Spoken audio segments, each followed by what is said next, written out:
That's working. That's on.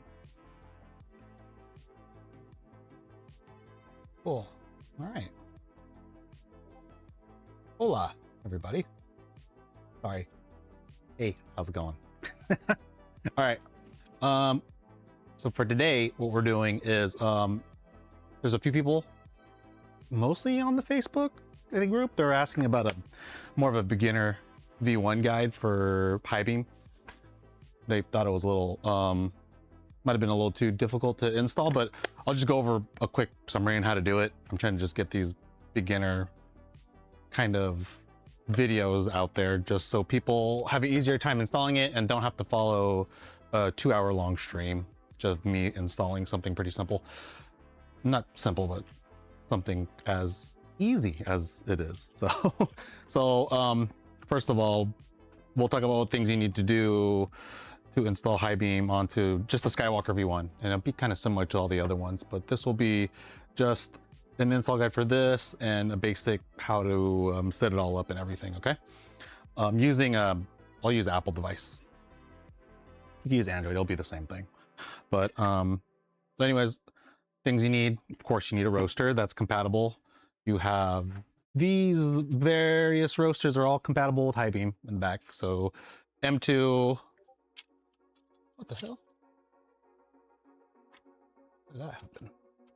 Right, that unscrewed. Anyways, there's an M2, Kaleido M2, then you have your standard V1, and then M1 Lite, and then M1 Pro. Those all can connect to HiBean.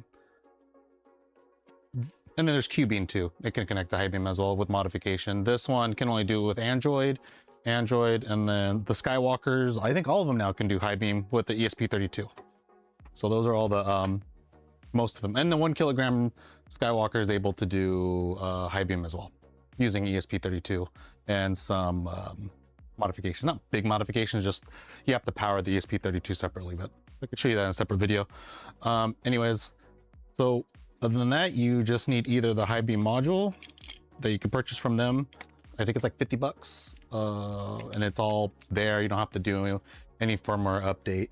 You would just need to plug it in and it should be good to go. It has over-the-air updates as well, and true real support, not just a bunch of dudes on Discord telling you what to do. So that's a plus of it. And or you could go the, I don't know, I want to say the hard route, but the more DIY route is just using the firmware that we have for developed by the community. So it's not in any way supported by HiBean, but they let us anyways. So that's very nice of them. And all you need is just one ESP32 S3, which runs around $11, and a good USB cable. Nothing fancy, but I got a fancy one. I got a GameStop for $1, so I'm using this one. But other than that, that's all you really need to get it going. So I'll show you how you install the firmware. So before start everything, if you want to go the DIY route, we'll just go ahead and use this ESP32. And there's two different versions you can use. This is the Super Mini, and then there's the Zero. I don't know if I have a Zero available, but they both work. I don't have the Zero to show you, but yeah, just as like a small little postage size ESP32 S3, you're able to use that to get this roaster connected to HiBean. So let's go look at the computer.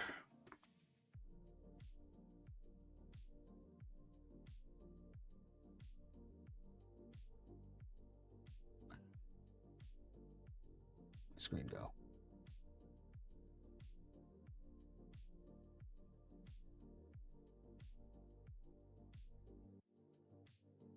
right, so we'll just go look up skywiki.coffee.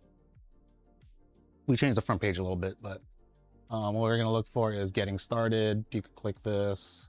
Actually, that's a video. No, we don't do the video. We'll do the M1 firmware.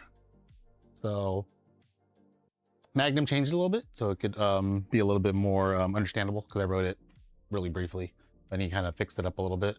But one of the big things you want to do is download the binary file. It's in the screen far away, so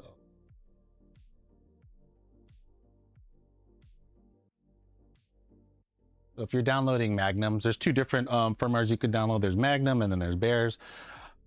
There's no standard one. I didn't want to set up like one firmware that we all have to install. I figured if people are kind enough to code for us for free, then they can do whatever the hell they want to on the release. So if you complain about how come there's no one standard release, it's because there is no standard.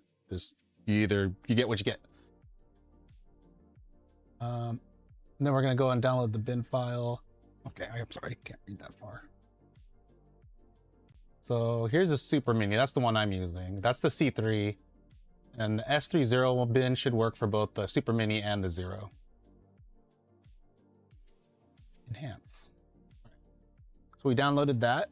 Next thing we'll follow on the list is download the appropriate binary files. Then you go to, I'm in the way. Let me get this dumbass out the way.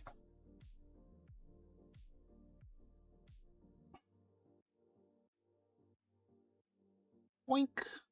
There you go. All right, so now we're gonna go ahead. We're gonna go to ESP Home.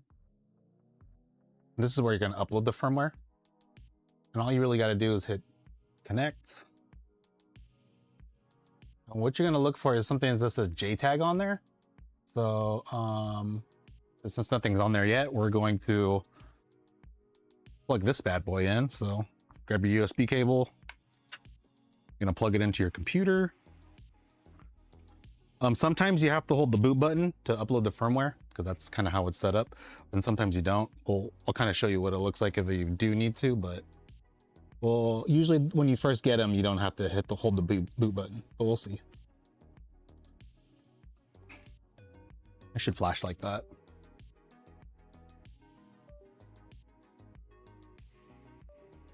See how it's coming back and forth like that? That means it's not in boot mode.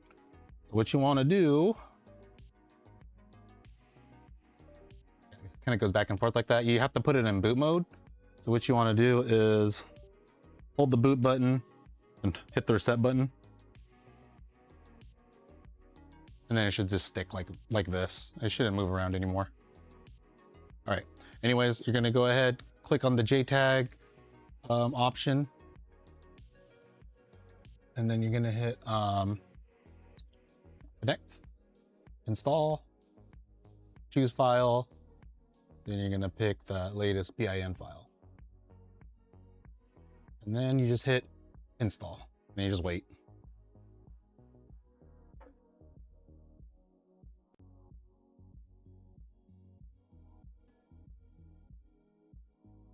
All right.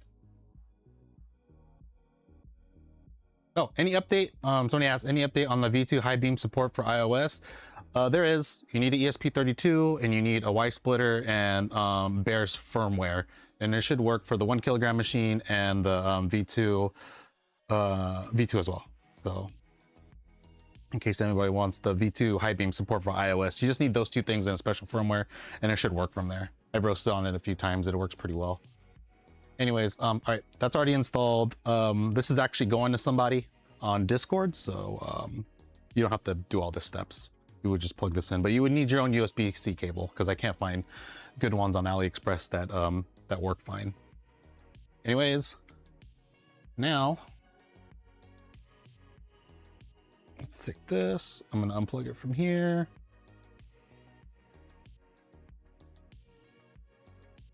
Then we're gonna go down here.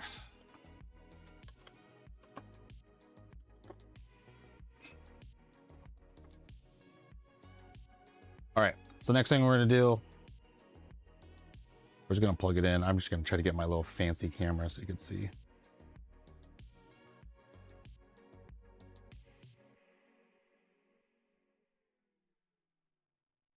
So this is the back of the unit.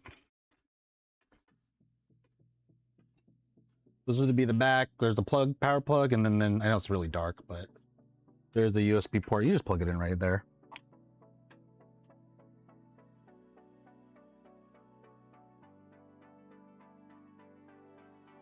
Oh, and then you got to plug in the unit, of course.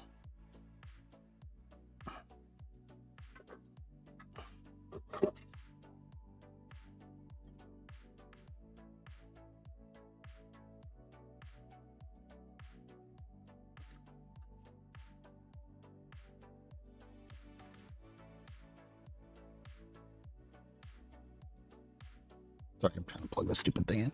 There we go.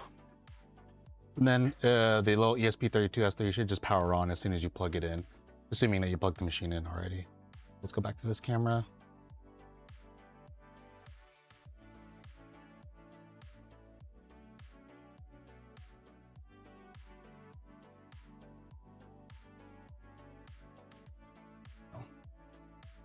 All right, so that's all plugged in. You just gotta wait a few minutes. But while that's plugged in, we'll just hop onto HiBean app.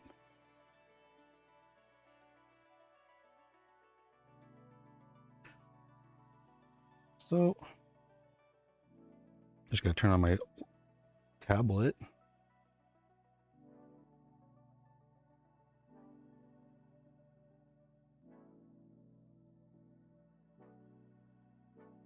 All right, on this.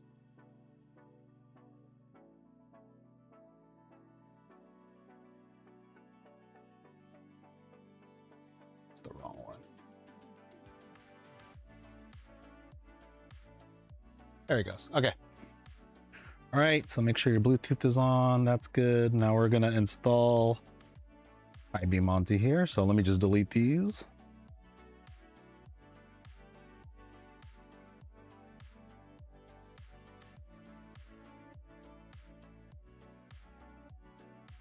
Okay, so a brief run through HiBean.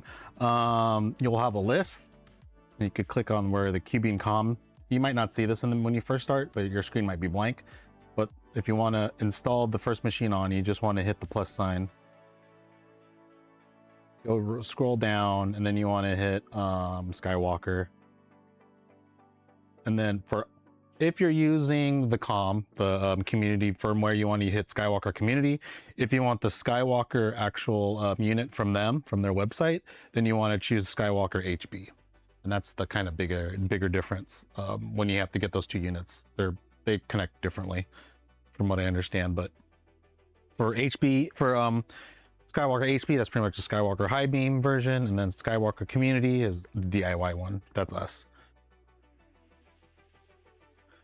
Good. Want to scroll down, and you're gonna look for something like ESP32 Sky Command BLE. You're gonna hit add, and that should pair.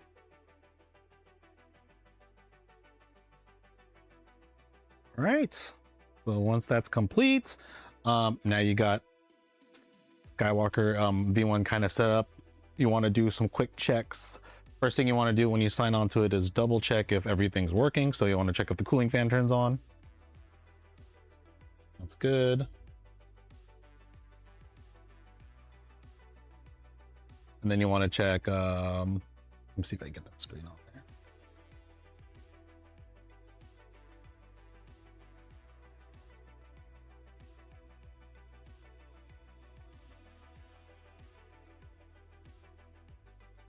And then you want to check if you could turn the drum on.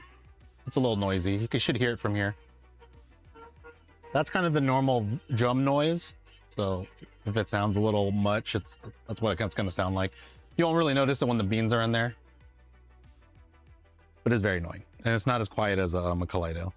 And the fan, want to feel if the fan's pushing out. It's very weak. It's not the strongest fan in the world, but it's enough to get the smoke out and to cool the beans. And the biggest and most important part, other than checking if the bean temperature is right, so bean T should be around, for me, 25 degrees Celsius, should be around that area. Nothing like, if it's like 300 degrees Celsius, then there's something wrong with the probe. If it's just like, if you haven't even warmed it up. Then next thing you want to do is hit heat. And then you just always want to take a peek inside and see if it's heating up.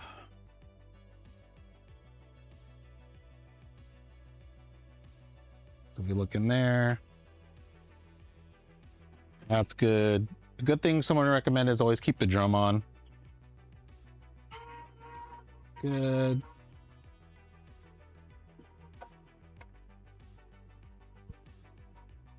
All right, so we'll turn that off, turn that off. All right, so we're off to a good start. So we saw that all four of those work, so we're gonna go to Go Device. And when you first start roasting, this side where it says default profile will probably more than likely blank, and this one will be blank as well where it says replace log. But if it's your first time roasting, then you might as well just stick with manual.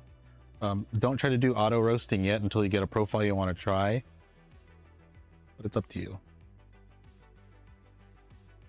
So when you're manual roasting, you'll have like something in default option. You'll probably have like a plus sign or switch. And then you could add a profile. You can either get one from Rostetta if you have an account with them, or you can import an artisan file. Some people will try to use, these are the profiles if you wanted to use them from the controller. So all the ones on the controller, they put them on HiBean, so you can run it like that. And you would normally run it fully automated like you would on the V1 normally. Just let it run, and then it'll go through that whole profile. I never use these profiles, so I wouldn't really recommend them, but I would start off with manual first. So I'm gonna see if I can get a blank log on this, so it's not confusing.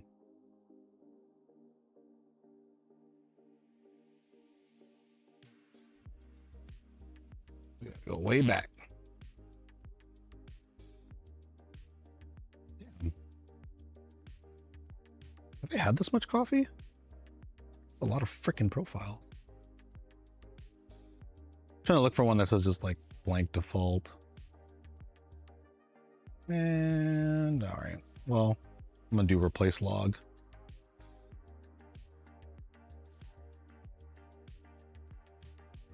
Just trying to find out empty log. Testing profile, let's try that one.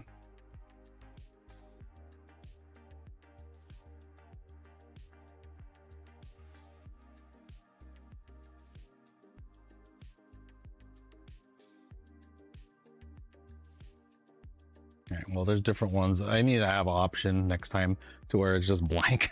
But anyways, we'll have that in the background, unfortunately. Unless I could find one.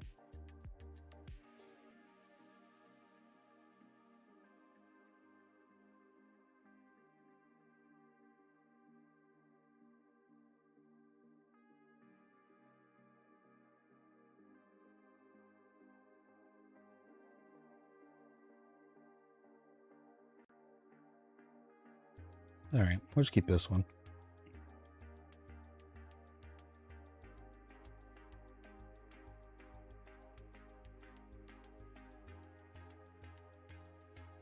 No, just keep this one. It's a random one.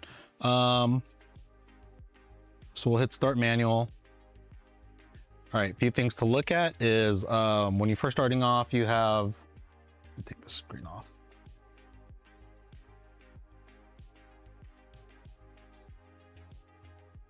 Right, so you got on the top left, if you see those little not like those cell signal bars, that's how well your unit is communicating with your iPad. You actually want to keep this a little bit away from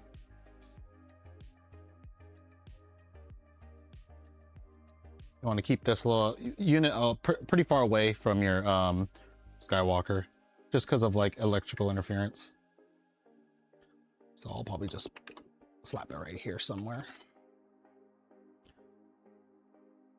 And you just want to keep it in the green. You don't want it in the red because of the higher chance of disconnecting from your roast.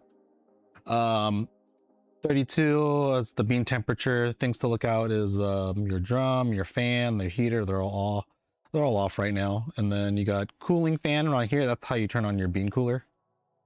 You could turn it on whenever. Just don't forget to turn it off if you were messing with it. Otherwise, I'll mess with the roast. And then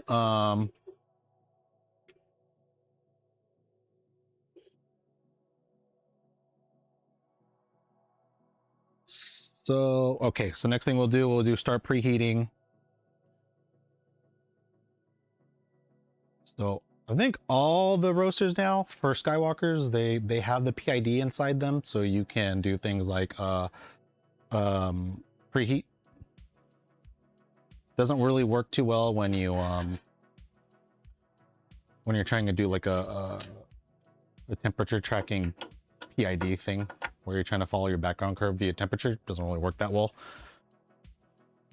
And no one's really tackled it yet because it's a lot of work. I mean, people are trying, but right now we only use it to preheat the unit. If you're preheating, you want to make sure your drum is on. You want to make sure the heat and fan is on. Blowing air, circulating it. Somebody asked, I have an air roaster with manual controls. Where can I learn about adding sensors and controls so that I can use them with the control of such a unit? That's hard. If you're trying to use custom controls with HiBean, you got to do a whole lot of, you got to figure that out, how it's sending the signals first. If it's just like a regular knob, or is it some kind of analog signal or digital signal, and then you got to kind of, then you have to work with Will to figure out if it's sending the right protocol over. It's a lot of work. You can do it. I did it with this unit, so if I could do it with this, then anyone can do it. It's just, you just got to figure out how it's set up in control wise, and figure out how you can translate those analog controls into something digital, and how that controls that knob or whatever. There's some pretty interesting ways people figured out how. Like the Cormorant guys, they figured out how to control all the knobs and everything using like stepper motors. So it's possible. It's just a lot of work, and you got to know what you're doing. Especially if you have to control something like lamp temperature, and you would need like a solid state relay to control the lamp, turning it on and off at right times to get the right temperature and things like that. It's kind of, it's a lot. It's a good project though, but you have to do a lot of searching, and there's a lot of resources online where they could tell you about doing your own custom setup. Let me check Discord. Okay, good. Right. So right now, when you first start your unit, we just want to warm it up first. So you're going to warm it up as soon as it reaches your charge temperature, which actually I didn't set a charge temperature, so I should do that. Because right now it's going to stick at 96. It's going to keep turning on and off the lamp. So usually I like to charge around 195, 200 degrees Celsius. It kind of depends on the bean. You could go more if you have a really like a high altitude bean, a little more dense. If you have something more delicate, you probably want to go a little bit lower on the temperature, like a lower altitude bean. So it all depends on the kind of bean you have, and sometimes, and a lot of it too has to do with what's that called, a moisture in the bean as well.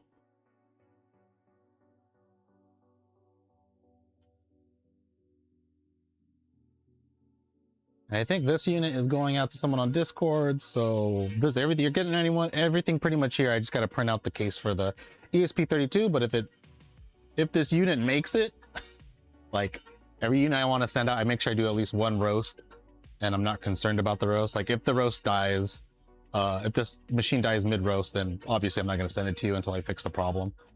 That's why these units take a little bit longer to get out.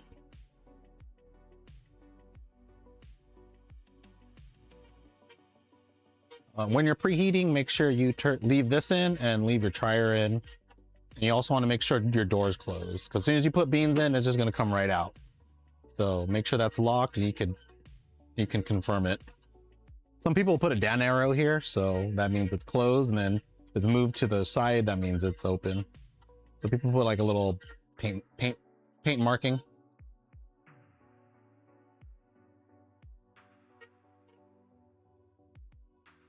So let's go back to here. Let's see if it's still reach 100 or 200 degrees. So we're gonna wait, or 195 degrees Celsius. So we'll wait till that reaches that temperature. And then once it reaches 195, I usually let it wait for about 5 or sometimes 10 minutes, depending on what I'm doing. So at this time, probably a good idea to get your beans ready. So I'm gonna do a 350 gram batch or charge. I don't recommend doing 400 on your first one. I would probably stick to like 300, 350 for your first roast. Mostly because I don't want you wait. Usually your first roast is not going to be the best roast. And just doing like the recommended batch size will ease you into it. You won't feel as bad as when you feel like you might have wasted 350 grams of beans.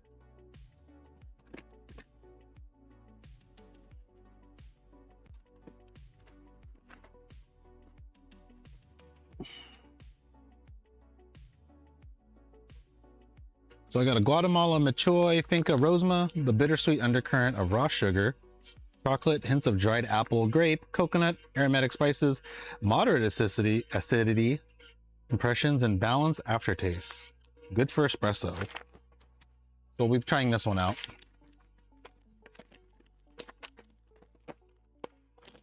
So I'm gonna do a 350 gram batch.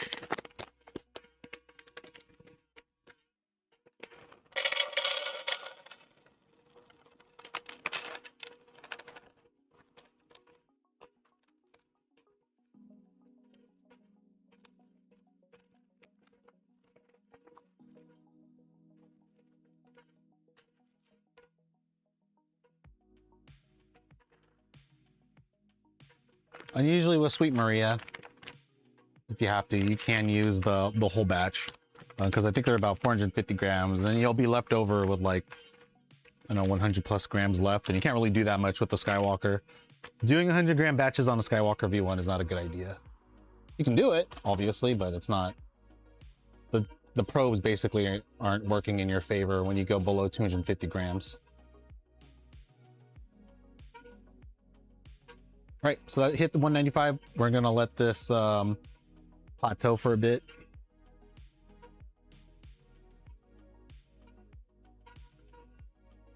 So anyways, with Skywalker, I'll do a traditional like declining ROR roast. And if you don't know what those terms mean, that's fine. I'll just kind of give you a heads up on what people normally do in terms of how they roast and then how they adjust their settings on these like traditional declining ROR roasts.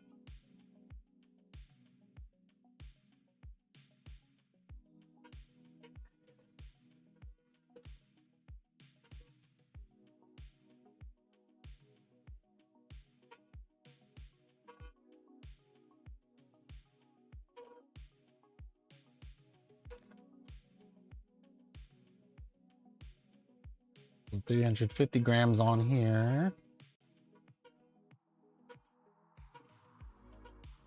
Got 350 grams on here, ready to go. So the default automations you'll see at the bottom, you can set those up when you get a better handle of HiBean. You don't have to set the automations up right away.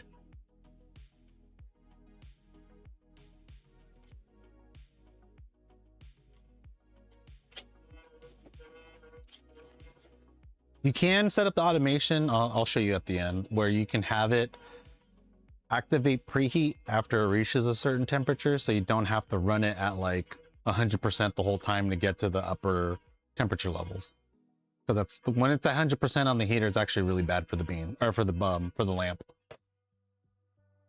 That says potato starch because I didn't put potato starch in there yet, so that's for later.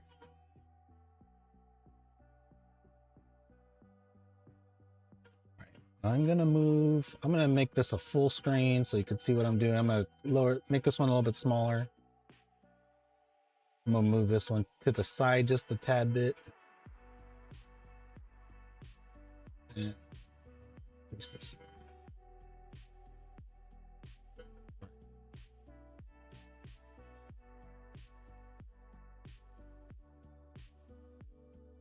Also, things to have when you're roasting for the first time. I know I didn't have it right next to me, but I will next time. But you are working with something that will catch on fire if you don't respect it. So it's always good to have a fire extinguisher close by. I'm gonna leave it right here, so I could be good. I'm also gonna turn on my DI fluid so don't hotbox my garage.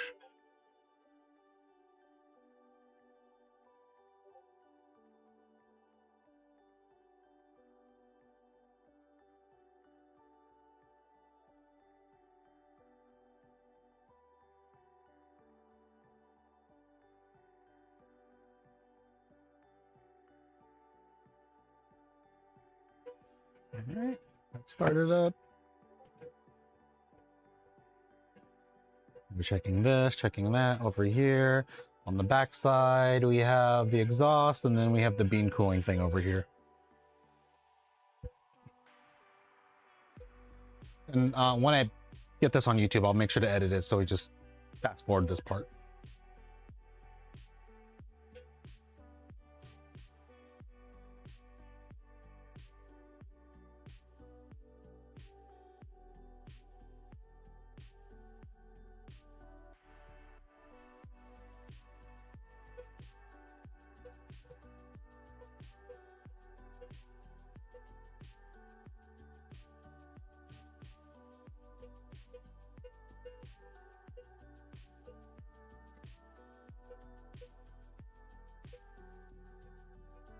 Let me just move this a little bit closer so I have a better ability to drop the beans.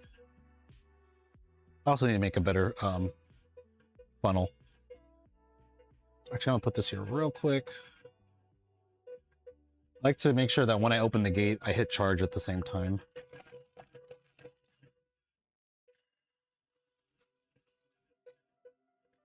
Okay.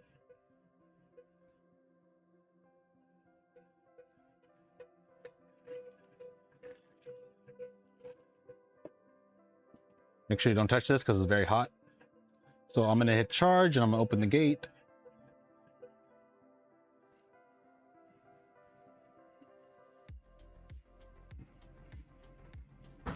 Sometimes your beans get stuck on there, so you just got to give it a little love blow. All right. See how the heater turned off? So you want to turn that back on. I'm going to hit it up to, for this one, we'll play it safe and do 85%. With 50% fan. I'll set this up like it's a beginner roast. So what I mean by that is I'm going to make it simple. I'm not going to change the fan. When you get a little more advanced, you can start changing the fan to adjust your ROR. But for this first time around, I just say stick to your fan to 50 or 60+% and keep it there for the whole roast. Don't change it until you get a little more comfortable in how this machine reacts.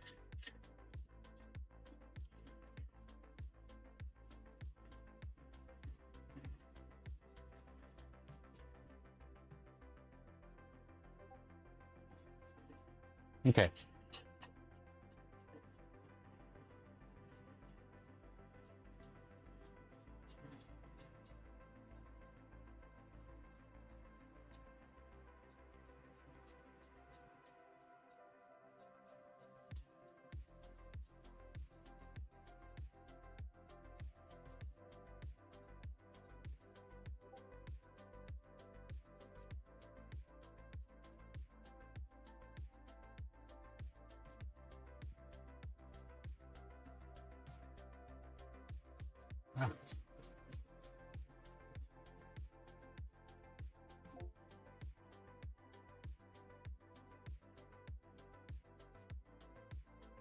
All right, turning points there. I'm going to move this bottom screen so you can see ROR.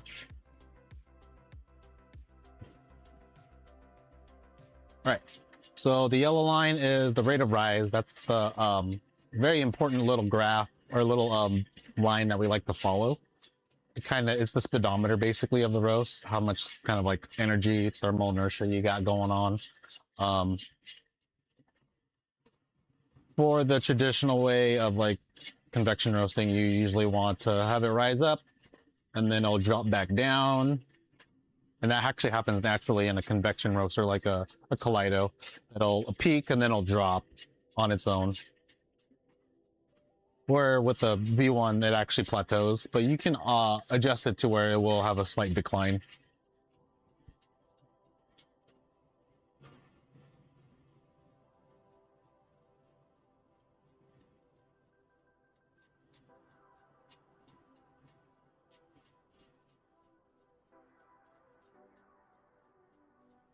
So we're just gonna let it run.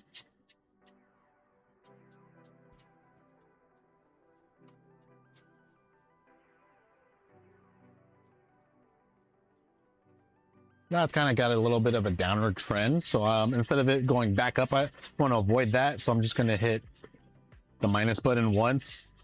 And every increment drop or raise that you do has to be in degrees of 5. So you have to either add 5 or subtract 5. It doesn't do it by ones because it doesn't read that well. It only registers if it's 5. Yeah, pretty much 5.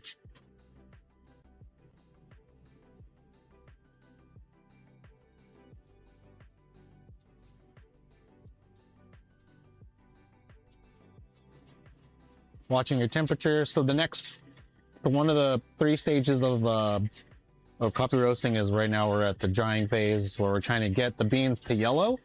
And what you're kind of looking at is, let me just drop this down. What you're kind of waiting for is you're reaching around the 150-degree range Celsius, and you want to look at the beans. And then you want to see if there's a little bit of green or has it turned completely like yellow. It shouldn't be brown. It should have like a yellow, a little bit of like a greenish yellow, I guess, but more along on the yellow side. You really don't want to see that much green tint to it. And then usually you see that at 160 to 160 degrees Celsius, usually it's pretty much at the yellowing phase, right? So that's when you enter in the Maillard phase, or sorry, the dry end phase ends. You see the yellowing, and then you start the Maillard phase, which is the next phase.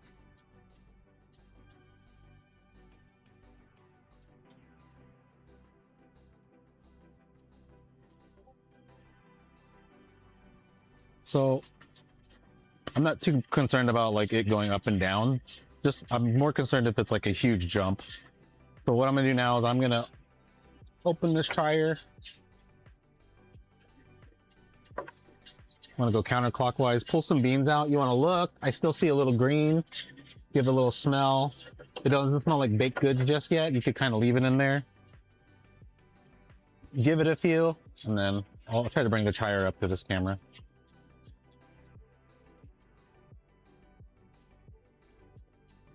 See how it's just like that yellowish color? That's what you want. I'm gonna put that back in. Oh, already messed up. So I'm gonna hit dry in.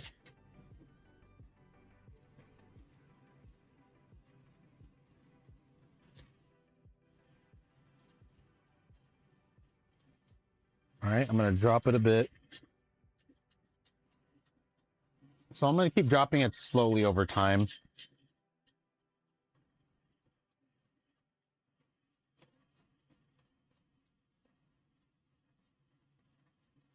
If you do a lot of dryer pulls, it unfortunately will affect how your ROR is going to look. So don't be too concerned if you know you had a dryer pull at that time. Don't think it's all messed up. It's still good. It's just going to go back up and then kind of equalize to where it was at. It's not too big of a deal.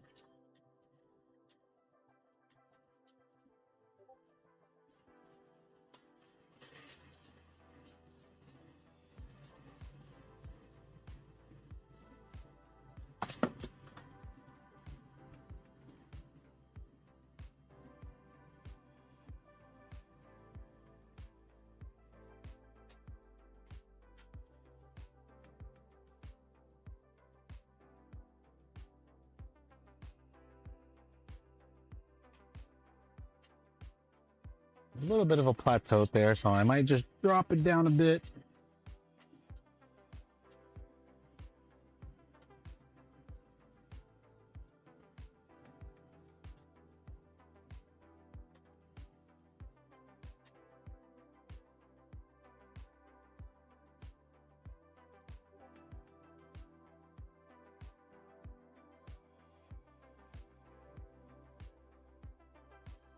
All right. Going kind of quick. We're at 180. So with Skywalkers, it might be a little different in terms of first crack, which is the next phase we're going to be going into, the development phase, and that's when first crack occurs. But let me drop it down a little bit more. We really want to shoot for that declining ROR. So around the 183, 186 is when first crack sometimes starts, depending on the bean. Also, it might not happen around that time. You might have to wait a little bit longer. But usually around 186, I notice a lot of the beans tend to have first crack, especially when you have like a high ROR.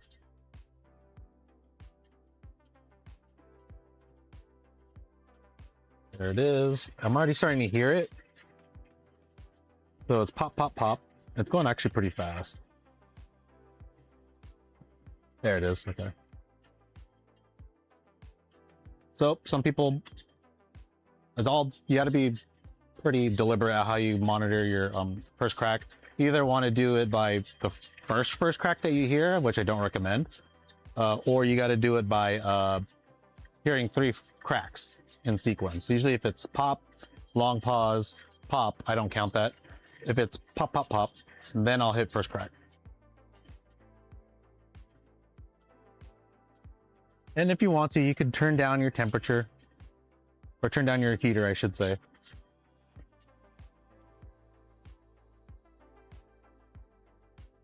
And I'm gonna bring this out to about 1 minute 30 seconds and see what that looks like. It's probably gonna be like maybe a light, medium roast.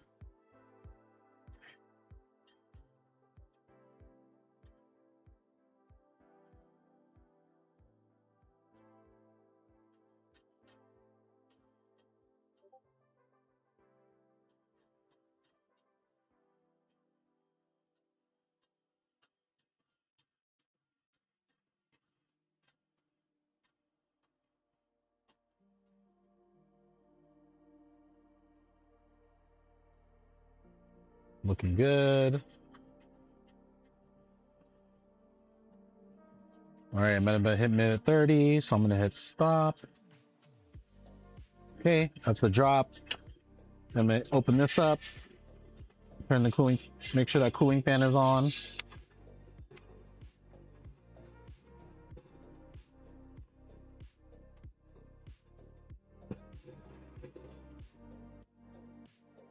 Good. All right. So you'll leave that door open. You'll hear the beans kind of rolling around in there. We got the heat lamp off. It's at 170 degrees Celsius. So now we're at the cooling phase. Best practice with the cooling phase is you want to get your long stick or something just to agitate, move it around. Initially, what I'll usually do is I'll kind of just do one of these.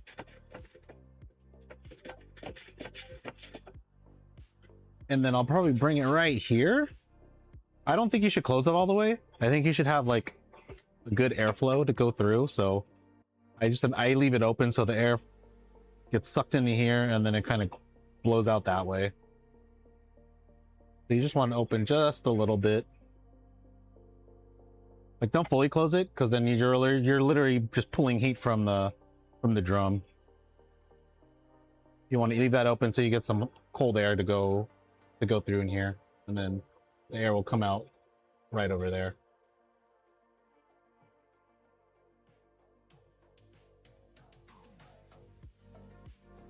Also, if you'd like, you can partake in a bean.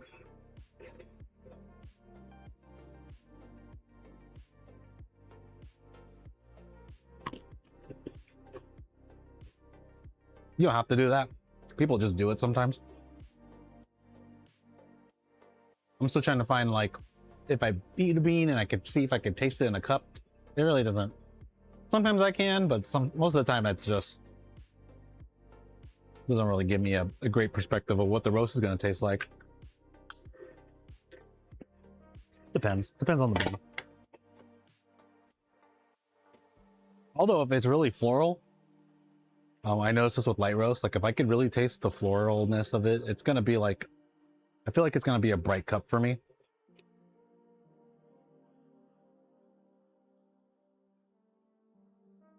Or you can sometimes get a lot of the citrus notes too when you first like take a bite, and then it kind of translates to the coffee.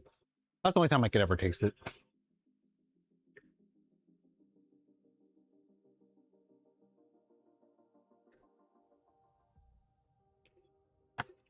It also gives you a good idea if you like just messed up your beans and you have a like taste like charcoal, then more than likely that coffee is going to taste like charcoal.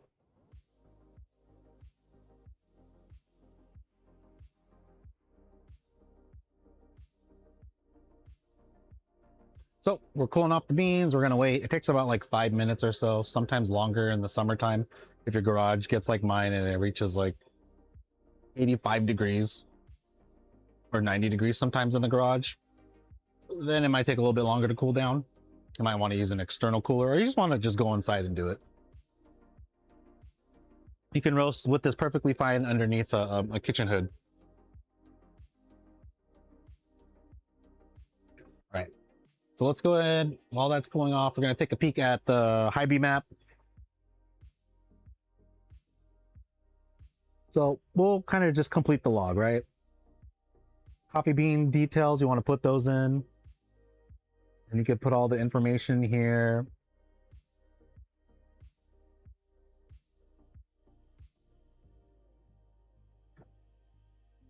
I hate it when it does this.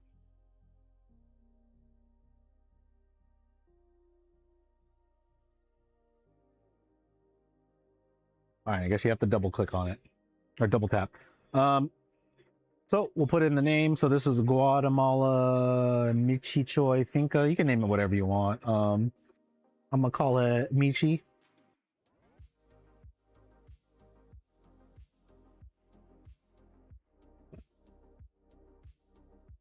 Michi. Confirm. Origin, where it's from, Guatemala. Oh, let me move this over.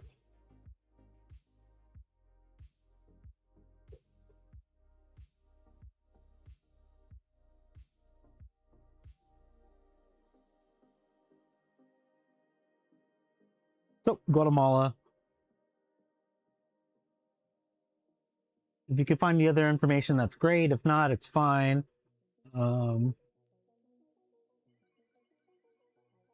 Usually if you click on the, or if you scan the QR, you can find all that information on there. So let's see what I could find.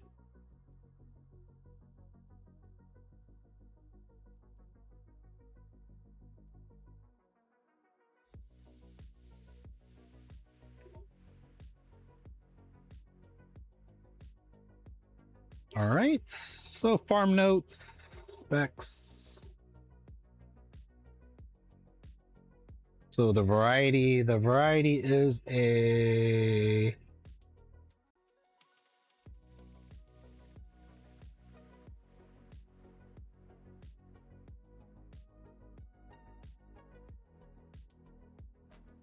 I guess it's a Typica. So cultivars Typica.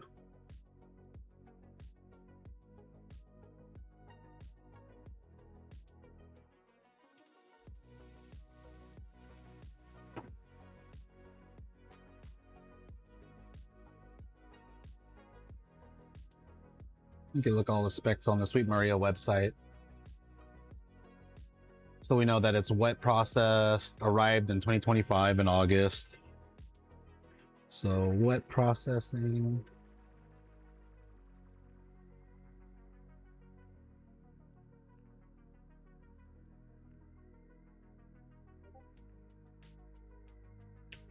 If you have all the other information, because you have all those, say you have all those fancy equipment, then you could add things like moisture, altitude. I think it tells you altitude here. Farm notes. The farm was located. Nope, doesn't tell you.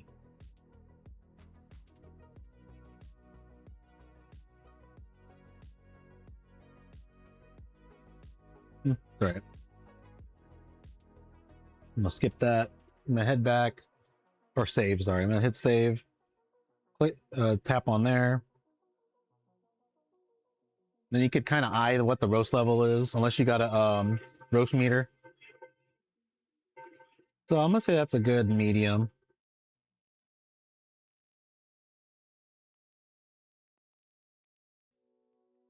So we're gonna always measure our weight. So I measured it at 350 grams initially. I'm gonna take this.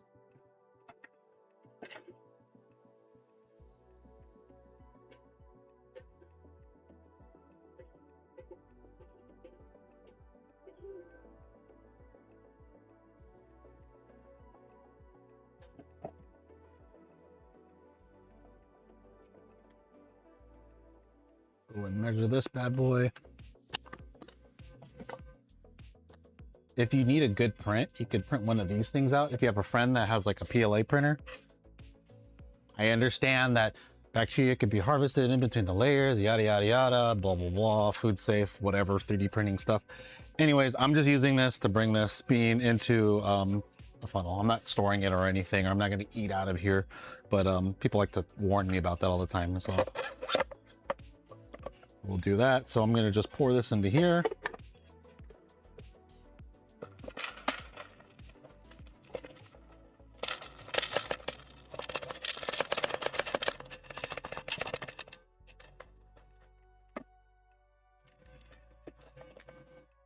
But if you do print one of these out, make sure to use a food safe epoxy that you could line in the inside of this. Anyways, we're gonna measure this.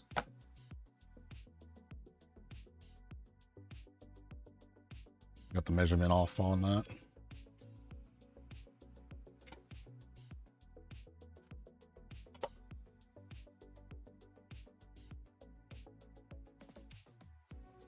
Do that again. It said it was 400 grams. I was like, nope, that's not right.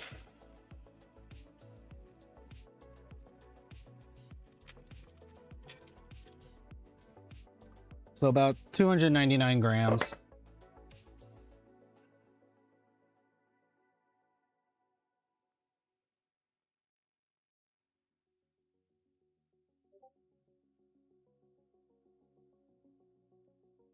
So about 14.6% weight loss.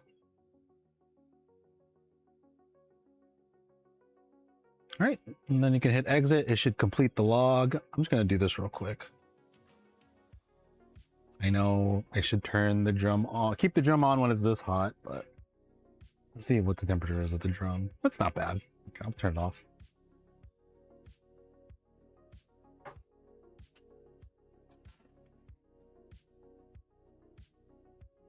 So now you got your roast in. It's your first roast. You waited a few days and you're happy with it. Then you can go in and you want to share it. You could share it this way where you just hit add, find the profile you did. So I did Michi today of 14.6 grams. You can hit confirm and, you know, give your thoughts about my first roast or something like that. Happy, or you could put your tasting notes in here if you want. I got a bunch I need to upload, but it's okay. Then you can hit share. And you can find it up here where it's I'm happy that I had this roast. Then, if you want, if you have a, let's say you have a Nimbot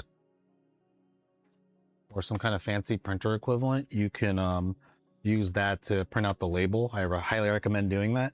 I haven't dialed in my Nimbot in just yet, so I'm using my my Rollo for now. Still got to work on that, but let's go. You want to go to the top right corner and you want to hit share, I think. Oh no, that's if you want to share it with the public. So if you wanted to copy this image with the QR code to share with your buddies, you can hit save image and send it that way. But if you want to print out a label, what you want to do is you want to hit or find that profile that you just did. Go to these three dots and you want to go to label designer. Then you want to be able to print out the label, right? So you want all that information there. You want to call it a Michi, 14.6%, 350 grams, all that kind of good information you want to have. If you're doing a cottage, if you're trying to open up a business and you're doing cottage farm in California or whatever in your state, you're required to have certain information on your labels that's readable at like 12 font or whatever. I don't know. 12-point font, whatever that means. I know there's a bunch of stipulations that you need to have on the roast date, name, I forget, I think that's it. Maybe an expiration date. You just kind of make that up. Not make it up. You recommended date to toss out, I guess.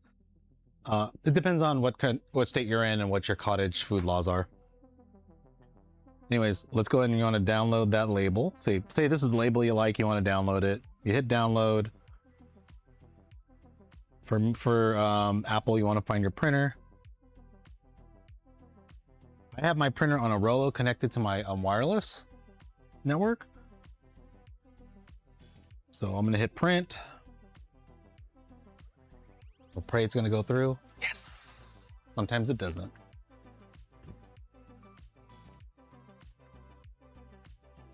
I'm going to grab that label real quick.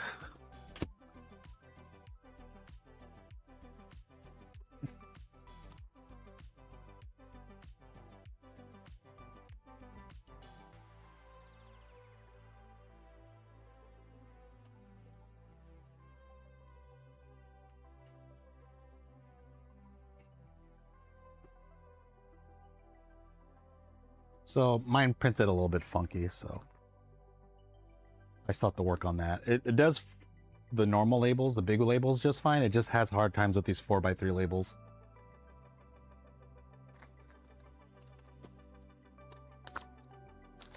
So after that's all set, I'm gonna dump this beans in this bag.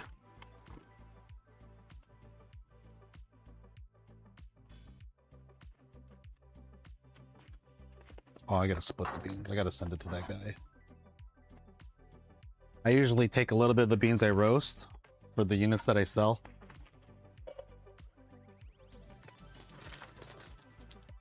And I'm just gonna keep these.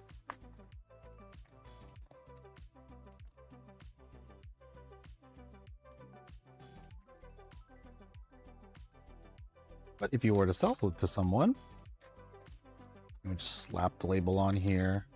I like having a QR label so I can scan it right before I do my cuppings. But you should also put a label on normally. I should put it on the other side. Oh well.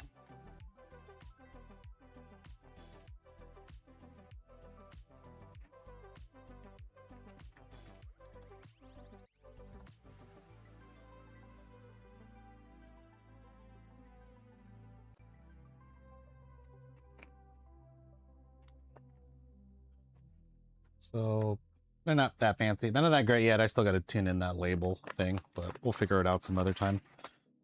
There you go. And that's it. Oh, how long was that? Damn, it was about an hour still. I was hoping it wouldn't take that long. Anyways, that's pretty much how you would roast, how you would share the info and things like that. So anyways, let me know if you have any questions. I'm going to do this again with the M1 Lite and the HiBean, just quick beginner videos. I was hoping it'd take less than an hour, but I'm going to still edit this to speed up some parts. Okay. Anyways, let me know if you have questions, concerns, and the person who's buying this, talk to you later.